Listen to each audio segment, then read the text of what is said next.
12ஆம் நிலை. இயேசுநாதர் சிலுவையில் உயிர் விடுகின்றார். இயேசுவை உம்மை ஆராதித்து வணங்கி உமக்கு நன்றி செலுத்துகிறோம். ஏனெனில் புனித பாரமான சிலுவையை கொண்டு உலகத்தை மீட்டீர். ஒரு நிமிடம் மௌனமாக இருப்போம்.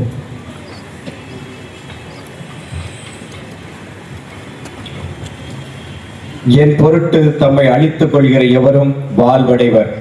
மத்தேயு 16:25. இயேசு நமக்கு உயிர் கொடுக்கிறார். அவர் இறப்பில் இப்படி ஒரு கவிதை போகிறது. வாங்கியவனின் நன்மைக்காக தன்னை பலி கொடுக்கிறதாம் ஆடு. படைத்தவன் தன் படைப்பு வாழ தன் உயிரையே கொடுக்கிறார். நானே நல்ல ஆயன், நல்ல ஆயன் ஆடுகளுக்காக தன் உயிரை கொடுப்பார் என்கிறது யோவான் 10:11.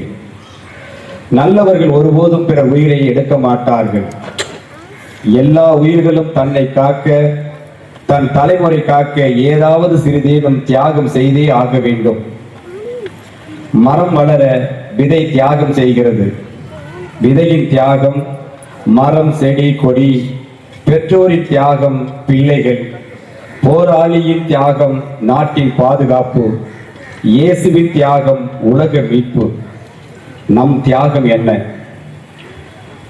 மனிதர் உலகம் முழுவதையும் ஆதாயமாக்கி கொண்டாலும் தன் வாழ்வை இழப்பாரெனில் அவருக்கு கிடைக்கும் பயன் என்ன, அதன் பலன் என்ன என்கிறது மத்தேயு 16:26.